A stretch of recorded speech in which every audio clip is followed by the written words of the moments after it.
One question has completely changed the way I handle difficult conversations. And it's not what I'm going to say, it's this: what might I be getting wrong? I'm Dan from Your Sales Edge, where we help sales leaders think more clearly, communicate better, and make stronger decisions. Earlier in my career, whenever I had a difficult conversation coming up, I'd spend all my time thinking about what I wanted to say.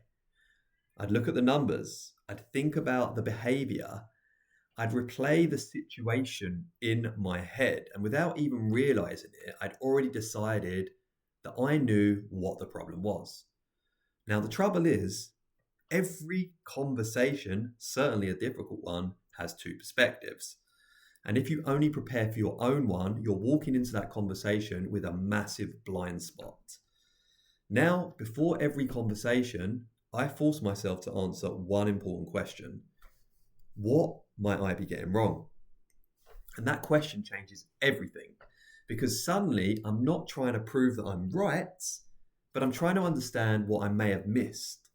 And this is where AI has genuinely become one of the best leadership tools I've ever used. Not because it's telling me what to say, I don't want that.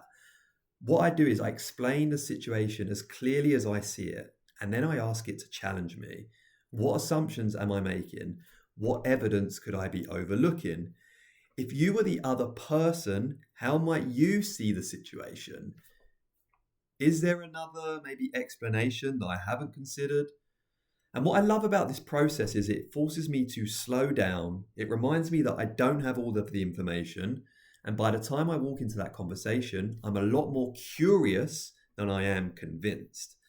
And the other thing I've learned is this: never rely purely on memory, whether it's a performance conversation, a disagreement over territory, behavioral feedback, or agreeing to an action plan. Always follow up. Here's what we discussed. Here's what we agreed. Here's what happens next. And that's not because you don't trust people and they don't trust you, but because people genuinely remember conversations differently, and clarity protects everyone. So, the biggest shift I've made as a leader is that I no longer spend most of my time preparing what I'm going to say, but rather I spend most of my time making sure that I'm going to be asking better questions before I say anything at all. So, before your next difficult conversation, ask yourself this one simple question: what might I be getting wrong?